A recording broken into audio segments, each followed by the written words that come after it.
बेटा question number 64 भी बहुत अच्छा है।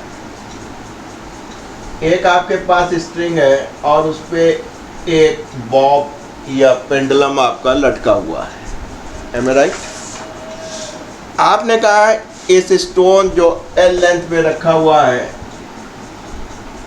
ये वर्टिकल प्लेन में है, यानी आपको मैं दिखा दूं तो आप ऐसे कह सकते हैं ये स्टोन है भी भाई साहब,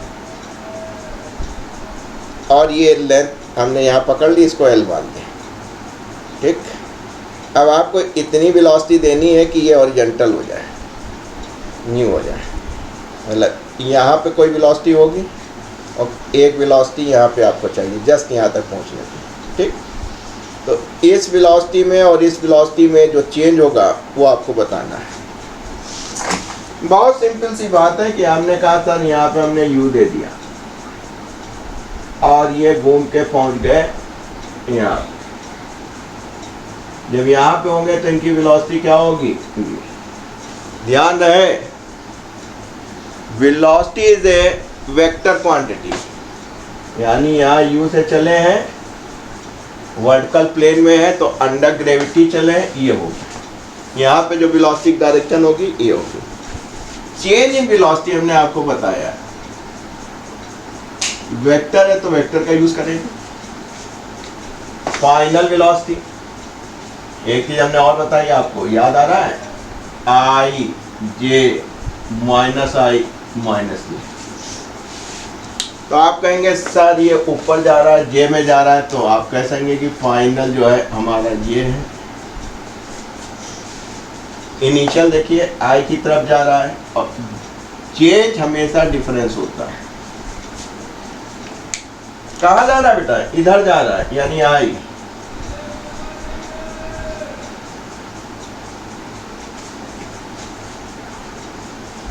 आपको मैग्नीट्यूड से मतलब था तो आपने कहा सर जो मैग्नीट्यूड होगा क्योंकि ये हमेशा 90 डिग्री पे है इसलिए हमें कोई दिक्कत नहीं, इसके मैग्नीट्यूड का स्क्वायर ऑलवेज एडेड,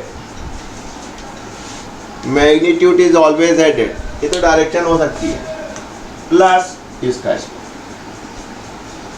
और ये दोनों के बीच में क्या होता है? 90 डिग्री का होता है। तो पूरा फार्मूला ना लिखवाओ, 2vu cos 90 जीरो होता है तो इसलिए हमसे इतना ना लिखवाया करो। जहाँ भी आई और जे हुआ तो समझ लेना इतना प्लस इतना होगा। गिवन क्या है? u है और l है, यहाँ तक भी निकालना था, आराम से निकाल सकते, आराम से निकाल सकते। कहने लगे जब यहाँ से चले थे इसको बेस माना था तो एनर्जी कंजर्वेशन कर दो, नहीं तो वैसे भी निकाल सकते हो। अंडर ग्रेविटी मोशन हो रहा है, आप निकाल सकते हो। Law of conservation of energy लगा लीजिए, कोई दिक्कत नहीं है, कंपटीशन दे रहे हो। यहाँ से जब चले थे ये बेस लाइन था तो हमने कहा कि साहब हम हाफ mu स्क्वायर लेके चले थे। जब यहाँ पहुँचे हैं तो कहने लगे सर हमारे पास ये वेलोसिटी थी इस मास की, तो क्या हो गई? Half M B square kinetic हो गई। कहने लगे कितना पोटेंशियल चले हो? कहीं एम जी नीचे था एल ऊपर था, तो अगेंस्ट ग्रेविटी गए तो आपने कहा M G L against gravity था। अरे भाई फोर्स ले लो, ये एम जी है, ये और ये वैसे भी अगेंस्ट ग्रेविटी गए हैं तो आप ही। अब आपका काम बन गया। क्या निकालना था आपको?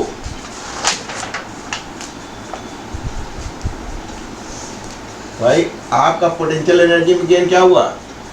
mgh हुआ। ये तो बेस थी ना, इतनी ऊंचाई पर पहुंचे हो तो भैया उतनी एनर्जी जोड़ दो, law of conservation of energy लगा दो, काम बन गया आपका।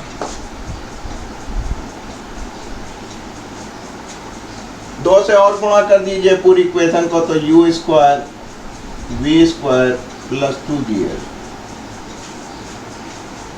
u नोन था, निकालना क्या था? v square. तो आपने कहा सर v स्क्वायर बराबर यू स्क्वायर माइनस 2gf। यहाँ कंफ्यूज मत होइएगा बेटा, जब यहाँ पहुंचे ये बेस है, लेंथ 0 थी तो केवल आप काइनेटिक एनर्जी लेके पहुंचे हो। जब यहाँ पहुंचे हो तो इस हाइट पे इसके पास पोटेंशियल एनर्जी थी mgl, और वेलोसिटी की वजह से काइनेटिक एनर्जी 12 mv² थी। उठा के रख दीजिए इस बारे में, इसकी जगह ये रख दीजिए, और ये पहले से था, काम बन गया। ये दो हो गए, दो आप चाहे कॉमन ले लीजिए, यू स्क्वायर माइनस जी।